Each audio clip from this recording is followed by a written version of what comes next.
What would you choose, 1 year of life or 100 million in cash? An old man with billions in wealth was lying on his deathbed. His sons were gathered around, ready to fight over his inheritance. Suddenly, a mysterious man appeared. He gently swung the pocket watch, and just like that, the bodyguards froze in place. He walked to the old man's bedside and gave the watch another swing. A glowing number appeared above the old man's head. Only 5 minutes left to live. Calm as ever, the man introduced himself.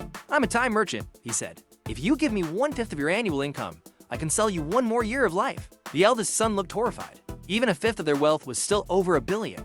But the old man, trembling, raised his hand and croaked out one word: "Alive." The man snapped his fingers. A contract appeared out of thin air and floated in front of the old man. "Sign it, and it becomes effective instantly," he said. At that moment, the old man's life had entered its final 10-second countdown. The man insisted the signature had to be his, no substitutes. Driven by that last sliver of hope, the old man, bedridden for over a year, suddenly sat up and, in his final second, scribbled his name. In an instant, the contract turned into a beam of golden light and merged into his frail body.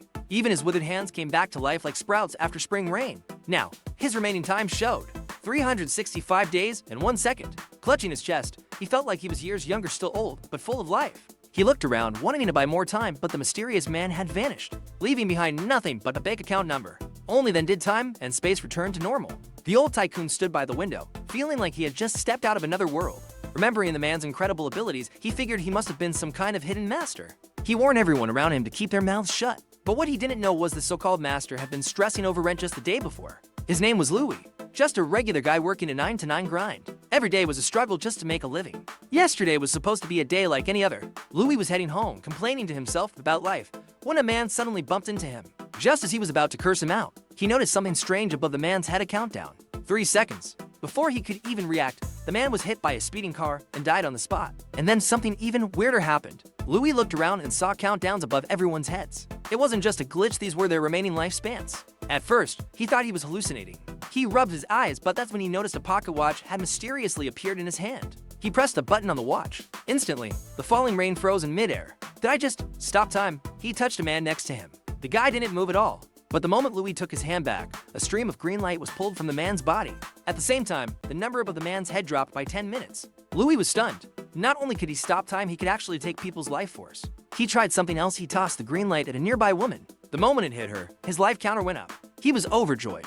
He had somehow gained an ability to pause time and exchange lifespan. And just like that, Louie decided he wasn't going to be a wage slave anymore. He was going to rise to the top. Now that Louie had this incredible power, he had one problem: how to turn it into cash. He couldn't just go around selling his own lifespan forever.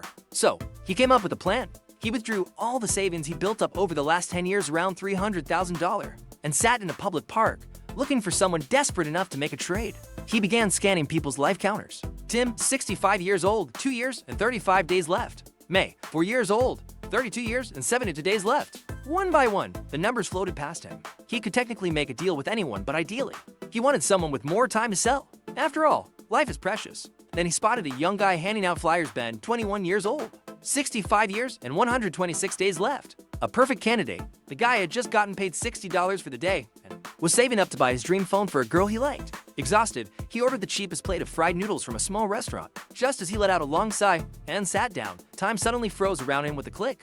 Everything and everyone around him stopped moving. Panicked, he looked around, ready to bolt, but before he could, Louie appeared out of nowhere. "Relax," Louie said, smiling. "I'm just here to make a deal." Then he pulled out a case full of cash. "I'll pay you $300,000 for 1 year of your life." The college kid stared at the money, gulping hard. With that kind of cash, he could buy the phone, the stuff he always wanted, everything. But could you really sell your lifespan? He looked up. His life counter read 65 years, 126 days. Louie handed him a contract. "You've got 10 seconds to decide." Images of the girl flashed through the guy's head. Clenching his teeth, he signed his name. The contract turned into a beam of golden light and merged into Louie's body. Above the young man's head, his life counter dropped from 65 to 60 for years. Louie was thrilled. He handed the kid a business card, snapped his fingers, and vanished. After that successful first deal, Louie was hooked. He began scouting for his next target, and this time, he aimed higher. Through careful selection, he discovered that the patriarch of the Ron family, one of the most powerful and wealthy clans, was nearing the end of his life. People like that, with influence, wealth, and desperation, made perfect clients. Louie knew if he could close this deal, he'd make 100 million in one shot. That thought alone made his blood boil with excitement. Just then, a new target caught his eye. A middle-aged man, around 40, was driving a cab. His face was lined with stress and exhaustion. He looked far older than his age. Life had clearly beaten him down. He was struggling to pay for his son's expensive school fees when suddenly he got the call. His father was seriously ill and needed emergency surgery. Some people, Louie realized, just couldn't catch a break. As they drove, the man ranted about how hard life was. Maybe it was sympathy or maybe strategy, but when Louie got out of the cab, he casually dropped $20,000 and a note. If you ever need more money, come find me. But next time, it won't be free. The driver was stunned. He clutched the cash and bowed deeply in Louie's direction. Feeling pretty good, Louie headed home. But as soon as he walked through the door, he heard something. On the sofa, half-dressed and totally drunk, lay his housemate, a girl named Jeanne. Not his girlfriend, just a roommate. She clearly had too much to drink. Louie, worried she'd catch a cold, grabbed the blanket to cover her. But just as he leaned in, she woke up. Before he could explain, she huffed, waved him off, and stormed into her room. Louie didn't mind. He knew she had always wanted to date a rich guy, and in her eyes, he was still just a broke nobody. But watching her close the door, Louie grinned. He was curious to see how her attitude might change now that he was, in fact, filthy rich. The next morning, Louie went to the real estate office where Jeanne worked. His goal? Buy a mansion. When she saw him, she was shocked. The broke guy from her apartment was here to buy property. She quickly shoved her colleague aside and eagerly offered to help him. As your friend, I'll show you a few places that are spacious and affordable. She smiled sweetly. But Louie glanced at the listings. She picked out remote, rundown, cheap locations. He set them aside and said, I'm buying a villa. Her smile dropped instantly. She knew how much money he had, or at least, she thought she did. Rolling her eyes, she walked off, handing him over to a new employee named Yan. Yan opened the brochure and started explaining, but Louie interrupted her. I'll take your most expensive villa. Yan froze. That one's over $50 million. Even the down payment is massive. Without missing a beat, Louie tossed over a gold card. No down payment. I'll pay in full. Everyone in the office was stunned. The receptionist whispered, now, that's a real rich guy. Jeanne, watching from the side, wanted to scream.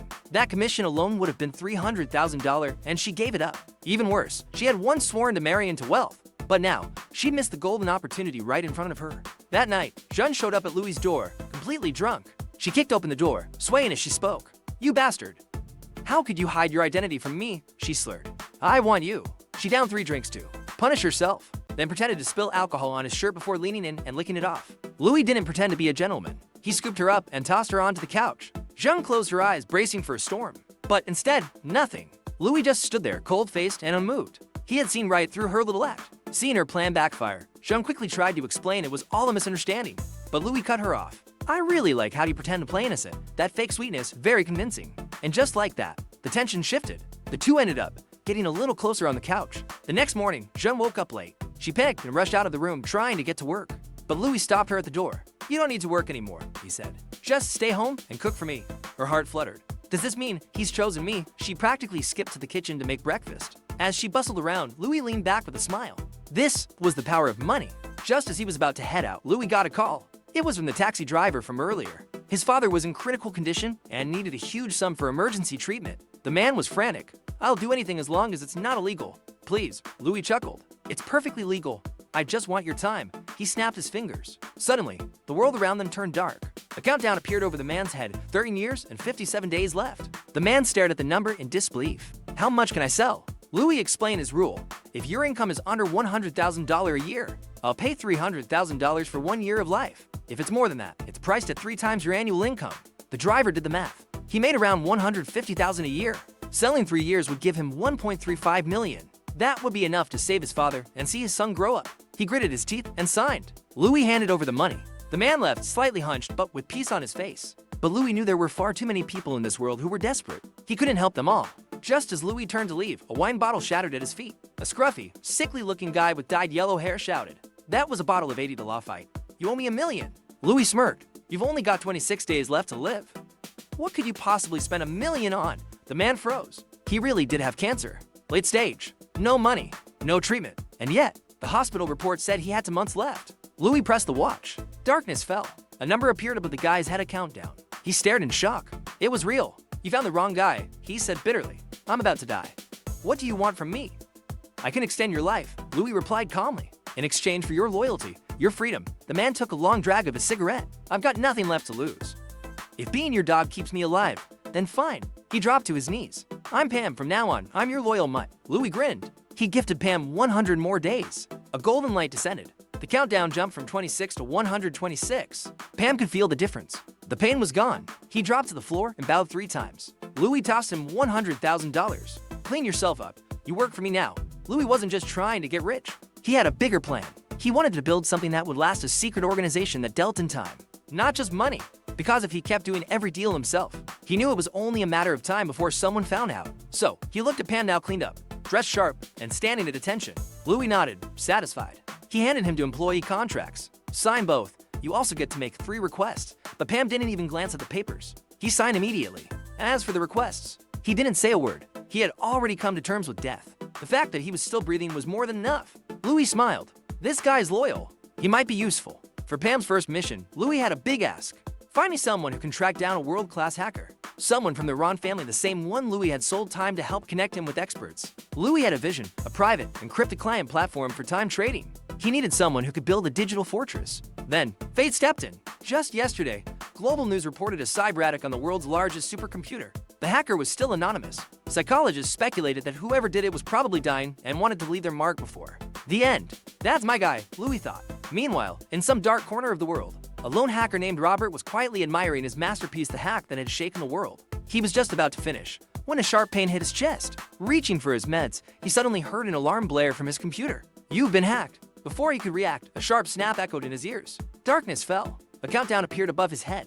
Then, from the computer screen, a voice spoke. Hello, Mr. Robert. You only have 10 days left to live. I'm sorry to tell you that. But, if you want to survive, come find me. You've got 10 days. He had no idea who this Louie was. But with nothing left to lose, Robert booked a red-eye flight, crossed the ocean, and followed every digital trace he could. In the final hour of his life, he found him. But when Robert arrived, Louie was busy staring grimly at Pam, who had suddenly collapsed on the couch. He was burning up, just like the worst days of his cancer. Why? Louie wondered. I gave him over a year of life. This shouldn't be happening. He drew some of Pam's blood and checked it under a microscope. Then it hit him.